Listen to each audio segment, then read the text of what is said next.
In this video, I'm going to show you how I transformed my very white and sterile kitchen and made my island the focal point of the kitchen.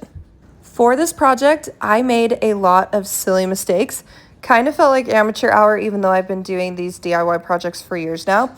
So I'm going to walk you through all of the mistakes that I made so that it's a much more seamless process for you, and this is something that anyone would be able to accomplish, and it just is a great way to refresh your kitchen while on a budget.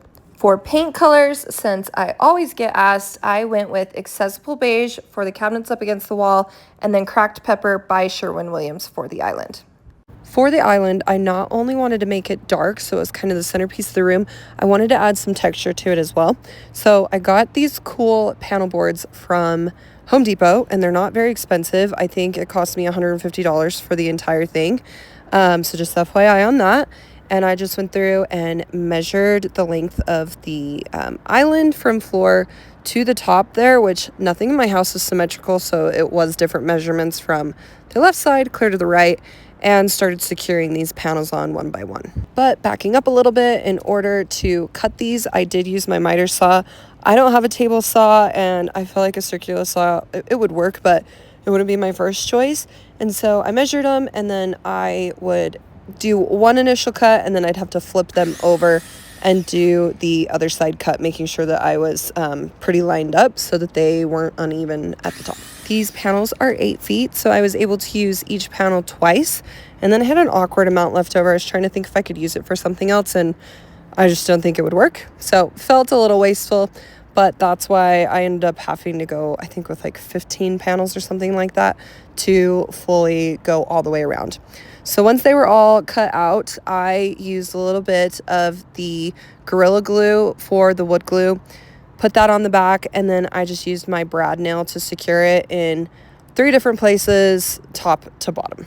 I started this project back in April, and I truly thought that I was going to get it done in 3 weeks. That's why I was like, oh, I'm going to update and do like a video every single week.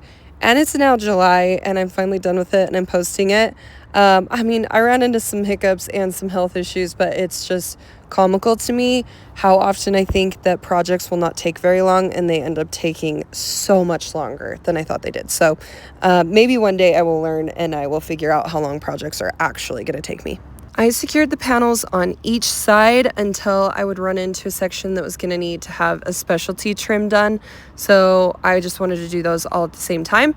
And then, lucky for me, I called in reinforcements with my boyfriend, who is a contractor, and he's just much better at this stuff than I am.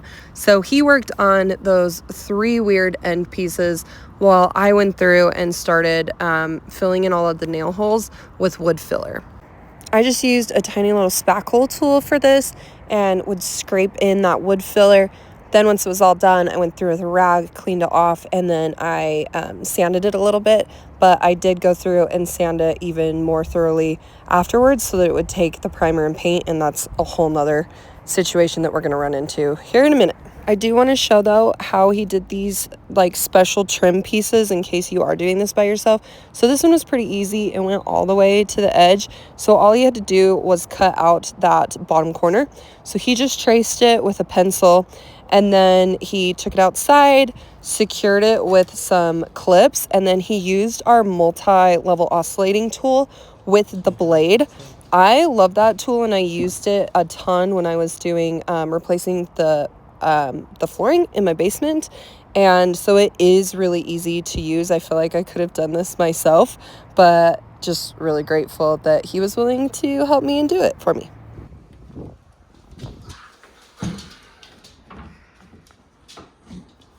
Now, a wee bit more. Is it fits or it doesn't fit?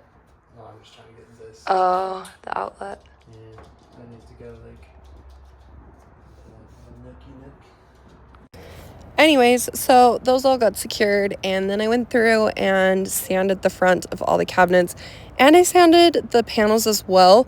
I did a lighter sand coat with it, and I regret everything up at this point because it was not taking the paint well at all. I wish I would have sanded it so much more, but I mean, they're not made out of like a nice material. It's like one of those fake woods. So I thought that it was going to take primer better than it did with a little bit of sanding, but I wish I would have gone through even more. Because as I was in the middle of painting this side, I realized that I was going to have to do 2 coats of primer in order to get the in-between of each of those slats done, because I wasn't able to get in the in-between with the sander. So at this point in time in the project, I was highly regretting doing this and wishing that I just hadn't done the panels at all, because the amount of time it took me to go like board by board and prime it was hours and hours. And I also messed up with this, because had I not put them completely down to the floor and left a little tiny bit of space, I would have been able to put like some type of protective paper underneath there and then at least sprayed it so that it didn't take so long. But since it went all the way to the floor and all the way to the top of the island, I wasn't able to do that, and so I had to hand paint this. Once I finally got done through the primer coats of the island, I did start on the cabinet doors downstairs on my nifty little cardboard boxes that my mirror was shipped in. So those came in clutch through this entire process, but I'm also really glad for this project to almost be done so that I can get them out of my basement. And then it was finally time to start doing the paint on the island. And at this point in time, I was so sick of sitting on my floor. At some point in time, I started sitting on a blanket because my tailbone and my butt bones were just dead by the time we had gotten through this. I would say in total, with 2 coats of primer and 2 coats of paint, I probably sat on this floor and painted for 20 to 25 hours. So if you're going to do this project, I don't regret doing the panels now that it's done. I did very much in the middle, but I would definitely recommend leaving yourself a little tiny bit of space so that you can put something underneath it and end up spraying it, because it wouldn't have been as big of a deal to do coats of paint had I not had to hand paint them. For the actual cabinet fronts, you want a foam brush, and so I would use that small foam brush when I was just doing the outsides, but in order to get into the little insides, the nooks and crannies, and not paint the floor or the top of the island, I used a little tiny art brush, and then I used a paintbrush to go in between the slats, and that is what I found worked the best.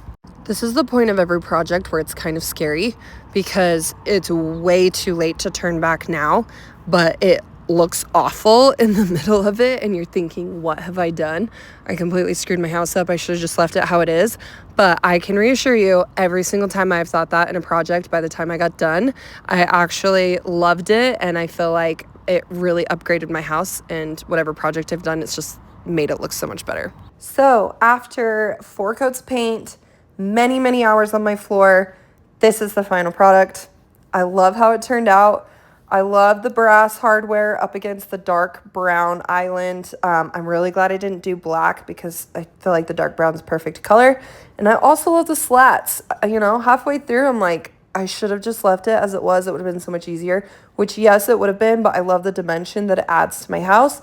Now, my next thing on my list is I need to get new bar stools, because obviously these don't work and they're really old anyways.